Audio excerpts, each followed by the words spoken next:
บุรุษម្នាក់នេះបានបដូរក្បាលទៅលើខ្លួនរបស់បុរសម្នាក់ទៀតក្រោយពីធ្វើរោគវិនិច្ឆ័យឃើញថាមានជំងឺមហារីកដោយនៅសល់តែប៉ុន្មានសប្តាហ៍ទៀតប៉ុណ្ណោះនៅក្នុងការរស់នៅគាត់គ្មានជំរឿអ្វីក្រៅពីត្រូវឆ្លងកាត់នីតិវិធីនោះក្រោយពីការវះកាត់រួចគាត់ចាប់ផ្ដើមមានការឈឺចាប់នៅត្រង់កគ្រូពេទ្យបានពិនិត្យបុករបួសហើយបានធានាដល់គាត់វាគ្រាន់តែជាការរលាកតិចតួចប៉ុណ្ណោះដែលនឹងជាសះស្បើយតាមរយៈពេលវេលាបុរសនោះជាវិទ្យាករម្នាក់ប៉ុន្តែនៅក្នុងរូបរាងថ្មីរបស់គាត់មិនអាចគូសូម្បីតែមូលដ្ឋានគ្រឹះដោយការខកចិត្តគាត់បានបោះតុកចេញពីបង្អួចហើយមានការតក់ស្លុតចំពោះរបៀបដែលគាត់អាចប្រើកម្លាំងរបស់វាបានយ៉ាងងាយស្រួលអ្នកចិត្តវិទ្យាបានពន្យល់គាត់ថានោះគឺដោយសារតែរាងកាយថ្មីរបស់គាត់មានការចងចាំសាច់ដុំខុសៗគ្នាហើយគាត់ត្រូវការពេលវេលាដើម្បីស៊ាំនឹងវាបុរសនោះបានចាប់ផ្ដើមវឹកហាត់រូបរាងកាយថ្មីរបស់គាត់ហើយបានរកឃើញថាគាត់មានកម្លាំងនិងរហ័សរហួនមិនធម្មតាថ្ងៃមួយគាត់បានឃើញបុរសម្នាក់ជាប់នៅក្រោមឡានទោះបីជាមានមនុស្សច្រើនព្យាយាមលើកវាក៏ដោយក៏គ្មានអាណាជោគជ័យដែរឃើញបែបនេះគាត់ក៏បានទៅជួយលើកឡានហើយទាញបុរសនោះចេញមកនៅថ្ងៃបន្ទាប់គាត់ឃើញក្មេងស្រីជាប់នៅក្នុងអគារដែលកំពុងតែឆេះគាត់សម្លឹងមើលទៅលើជញ្ជាំងលោតពីមួយទៅមួយ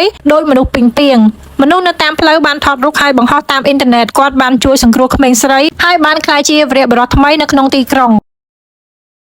បុរសម្នាក់នេះបានបដូរក្បាលទៅលើខ្លួនរបស់បុរសម្នាក់ទៀតក្រោយពីធ្វើរោគវិនិច្ឆ័យឃើញថាមានជំងឺមហារីកដោយនៅសល់តែប៉ុន្មានសប្តាហ៍ទៀតប៉ុណ្ណោះនៅក្នុងការរស់នៅគាត់គ្មានជំរឿអ្វីក្រៅពីត្រូវឆ្លងកាត់នីតិវិធីនោះក្រោយពីការវះកាត់រួចគាត់ចាប់ផ្ដើមមានការឈឺចាប់នៅត្រង់កគ្រូពេទ្យបានពិនិត្យបុករបួសហើយបានធានាដល់គាត់វាគ្រាន់តែជាការរលាកតិចតួចប៉ុណ្ណោះដែលនឹងជាសះស្បើយតាមរយៈពេលវេលាបុរសនោះជាវិទ្យាករម្នាក់ប៉ុន្តែនៅក្នុងរូបរាងថ្មីរបស់គាត់មិនអាចគូសូម្បីតែមូលដ្ឋានគ្រឹះដោយការខកចិត្តគាត់បានបោះតុកចេញពីបង្អួចហើយមានការតក់ស្លុតចំពោះរបៀបដែលគាត់អាចប្រើកម្លាំងរបស់វាបានយ៉ាងងាយស្រួលអ្នកចិត្តវិទ្យាបានពន្យល់គាត់ថានោះគឺដោយសារតែរាងកាយថ្មីរបស់គាត់មានការចងចាំសាច់ដុំខុសៗគ្នាហើយគាត់ត្រូវការពេលវេលាដើម្បីស៊ាំនឹងវាបុរសនោះបានចាប់ផ្ដើមវឹកហាត់រូបរាងកាយថ្មីរបស់គាត់ហើយបានរកឃើញថាគាត់មានកម្លាំងនិងរហ័សរហួនមិនធម្មតាថ្ងៃមួយគាត់បានឃើញបុរសម្នាក់ជាប់នៅក្រោមឡានទោះបីជាមានមនុស្សច្រើនព្យាយាមលើកវាក៏ដោយក៏គ្មានអាណាជោគជ័យដែរឃើញបែបនេះគាត់ក៏បានទៅជួយលើកឡានហើយទាញបុរសនោះចេញមកនៅថ្ងៃបន្ទាប់គាត់ឃើញក្មេងស្រីជាប់នៅក្នុងអគារដែលកំពុងតែឆេះគាត់សម្លឹងមើលទៅលើជញ្ជាំងលោតពីមួយទៅមួយ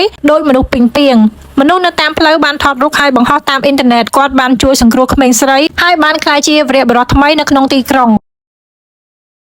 បុរសម្នាក់នេះបានបដូរក្បាលទៅលើខ្លួនរបស់បុរសម្នាក់ទៀតក្រោយពីធ្វើរោគវិនិច្ឆ័យឃើញថាមានជំងឺមហារីកដោយនៅសល់តែប៉ុន្មានសប្តាហ៍ទៀតប៉ុណ្ណោះនៅក្នុងការរស់នៅគាត់គ្មានជំរឿអ្វីក្រៅពីត្រូវឆ្លងកាត់នីតិវិធីនោះក្រោយពីការវះកាត់រួចគាត់ចាប់ផ្ដើមមានការឈឺចាប់នៅត្រង់កគ្រូពេទ្យបានពិនិត្យបុករបួសហើយបានធានាដល់គាត់វាគ្រាន់តែជាការរលាកតិចតួចប៉ុណ្ណោះដែលនឹងជាសះស្បើយតាមរយៈពេលវេលាបុរសនោះជាវិទ្យាករម្នាក់ប៉ុន្តែនៅក្នុងរូបរាងថ្មីរបស់គាត់មិនអាចគូសូម្បីតែមូលដ្ឋានគ្រឹះដោយការខកចិត្តគាត់បានបោះតុកចេញពីបង្អួចហើយមានការតក់ស្លុតចំពោះរបៀបដែលគាត់អាចប្រើកម្លាំងរបស់វាបានយ៉ាងងាយស្រួលអ្នកចិត្តវិទ្យាបានពន្យល់គាត់ថានោះគឺដោយសារតែរាងកាយថ្មីរបស់គាត់មានការចងចាំសាច់ដុំខុសៗគ្នាហើយគាត់ត្រូវការពេលវេលាដើម្បីស៊ាំនឹងវាបុរសនោះបានចាប់ផ្ដើមវឹកហាត់រូបរាងកាយថ្មីរបស់គាត់ហើយបានរកឃើញថាគាត់មានកម្លាំងនិងរហ័សរហួនមិនធម្មតាថ្ងៃមួយគាត់បានឃើញបុរសម្នាក់ជាប់នៅក្រោមឡានទោះបីជាមានមនុស្សច្រើនព្យាយាមលើកវាក៏ដោយក៏គ្មានអាណាជោគជ័យដែរឃើញបែបនេះគាត់ក៏បានទៅជួយលើកឡានហើយទាញបុរសនោះចេញមកនៅថ្ងៃបន្ទាប់គាត់ឃើញក្មេងស្រីជាប់នៅក្នុងអគារដែលកំពុងតែឆេះគាត់សម្លឹងមើលទៅលើជញ្ជាំងលោតពីមួយទៅមួយ